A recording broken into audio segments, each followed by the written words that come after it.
When Congressman Bill Keating took the mic, he didn't just respond to Pete Hegseth, he dismantled his entire argument, point by point. From exposing shady border deals to calling out chaos in Trump's foreign policy, Keating flipped the script and showed why this so-called warrior ethos talk is nothing but a distraction. Let's break down exactly what happened and why it matters far beyond this hearing. Chair, I recognize the gentleman from Massachusetts, Mr. Keating. Thank you, Mr. Chairman. I'm going to take my time to react to the testimony already given. The three pillars that each of the witnesses and the Secretary highlighted. Pillar number one, restore the warrior ethos. You know, I've had the privilege in this committee to see firsthand a special window of our troops, their courage, their tenacity, their commitment. You don't have to restore the warrior ethos, sir. It's already there. We've never lost it. Pillar two, I just want to highlight something that is a concern. Pillar two is the border security issue. And among that, I'm really worried about the agreement with El Salvador that exists. I think it's very cloudy. We don't know exactly what they're getting in return for their commitment to house the hellhole prisons, in the hellhole prisons they have, people that are shipped there, transported there illegally. But there's problems with that. It violates the Constitution, number one. It violates the First Step Act that President Trump paraded around and took so much credit for in his first term, he and his son-in-law, Jared Kushner. It violates the Leahy Law, which prohibits federal money to be used for prisons of that type. It violates the Foreign Assistance and Transparency and Accountability Act that our Secretary of State was a proud sponsor of, that demands taxpayer accountability for monies, because all we know is the White House has said they've given El Salvador, given their strongman, Bukele, $6 million. But then they're holding another $15 million in international narcotics and control and law enforcement to the side for prospective use here. And of concern, too, is we're now transferring helicopters, military assets, to Bukele. We're giving him helicopters. And I'm concerned about that. Supposedly it's there for humanitarian reasons. It's being taken away from the Drug Control Task Force dealing with the fentanyl issue. And now it's there for humanitarian reasons in Bukele's control. And I'm just worried about going down the road here. I think there should be strict oversight of what they're getting from the U.S. If that's not there and there's dark money and dark assets being passed, we could have the makings of another Iran-Contra. Thirdly, the third pillar, deterrence. And I look to what every expert militarily, from a security standpoint, said is the greatest deterrent that we have with China and Russia, and our greatest weakness if we lose it. And that's the war in Ukraine. If we fail to support Ukraine and Ukraine loses, that's a green light for China. That's just not my opinion. That's virtually every security expert. We have something China and Russia don't have. We have a coalition of 50 countries, 50 dealing together. They don't have anything near that.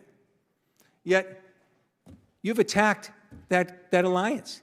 You said they're pathetic. You called them freeloaders.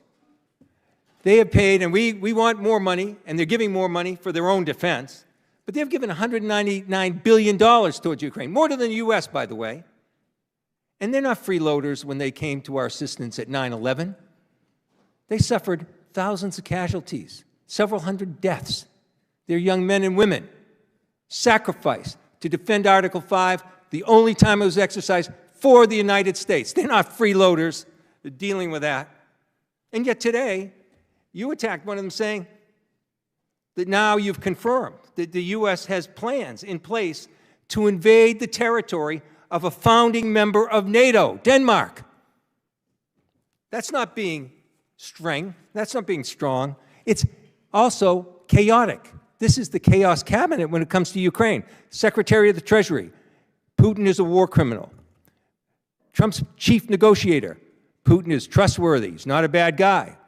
Secretary of State, Putin was a war criminal, I guess, but now he's not. He doesn't know. Trump says Ukraine was the aggressor. The Secretary of State says Russia was the aggressor. You, sir, the Secretary of Defense, said Russia was the aggressor. The chair of Joint Chiefs said yesterday that Putin would even stop at Ukraine. The Trump ambassador resigned because of this policy, and I think Vice President Vance said it best. He said he doesn't care what happens to Ukraine one way or the other. That is not strength. That is not using our coalition. That is not deterrence. You're wrong on all your pillars. I yield back. Gentleman yields. Bill Keating's remarks during this exchange weren't just another round of political sparring. They were a window into how dangerous rhetoric and policy contradictions can weaken America at home and abroad. He took apart Pete Hegseth's so-called pillars with precision, but what made the moment powerful was how Keating revealed the larger story hiding underneath. When Hegseth claimed that America needs to restore the warrior ethos, Keating's response was both sharp and heartfelt. Our troops have never lost their ethos. Think about that for a moment.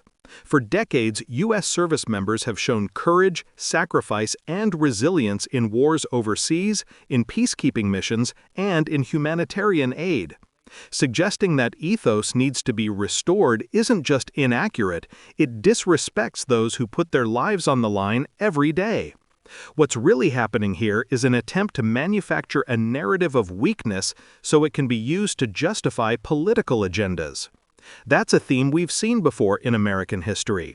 Leaders creating a sense of crisis to push through questionable solutions.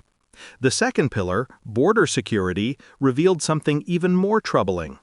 Keating pointed to U.S. agreements with El Salvador's authoritarian leader, Nayib Bukele, where millions of U.S. taxpayer dollars and even military equipment like helicopters have been funneled with little oversight. On the surface, this might be sold as a security partnership. But Keating highlighted the darker truth. These funds and assets are tied to brutal prisons and potential violations of U.S. laws, like the Leahy Law, which prohibits supporting abusive foreign forces. He warned this could spiral into another Iran-Contra type scandal, a reminder of the 1980s when secret illegal deals undermined U.S. credibility and fueled instability abroad. What Keating is really saying here is that border security cannot become a blank check for authoritarianism. If the U.S. props up leaders who trample human rights, it not only damages its moral standing, but it also plants the seeds of future crises. That's a lesson history has taught again and again, and ignoring it risks repeating past mistakes. Then came the third pillar, deterrence. Here, Keating connected the dots between Ukraine, NATO, Russia, and China. Virtually every serious military strategist agrees that standing with Ukraine is essential, not just to stop Putin, but to send a message to China that aggression has consequences. If Ukraine falls, it's not just a loss for Eastern Europe, it's a signal to authoritarian regimes worldwide that the U.S. and its allies lack resolve.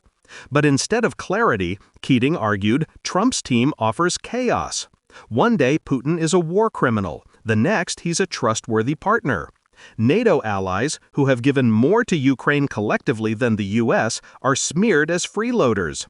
And in a shocking twist, Trump-aligned rhetoric even floated the idea of invading Denmark, a founding NATO member.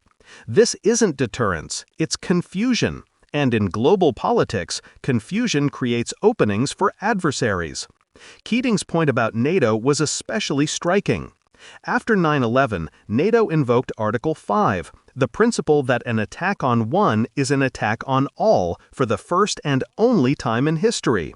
Our allies sent troops, spilled blood, and buried their young men and women in defense of America. To now dismiss those same allies as freeloaders or undermine the alliance they sacrificed for is not just short-sighted, it's dishonorable. That's why Keating called it the Chaos Cabinet. Because what Trump's inner circle projects is not strength, not resolve, not clarity, but disorder, contradiction, and self-interest. And in geopolitics, chaos at the top of the U.S. government doesn't just stay in Washington. It reverberates across capitals in Europe, Asia, and beyond. Allies lose trust, adversaries see opportunity, and America's credibility, the foundation of its deterrence, begins to crumble. So this wasn't just about Hegseth and Keating trading barbs. This was about what kind of leadership America offers to the world. Is it a leadership built on alliances, law, and shared sacrifice? Or is it a leadership of bluster, contradictions, and short-term gains that could cost us dearly in the long run? That's the question this hearing leaves us with. And it's a reminder that strength isn't about slogans or chest thumping. It's about consistency, integrity, and the trust of partners who stand with us when it matters most. If you found this breakdown useful and want more in-depth analysis that cuts through the noise, make sure you subscribe to Left Lens. We'll keep unpacking the stories behind the headlines so you can see the bigger picture shaping our democracy and our world.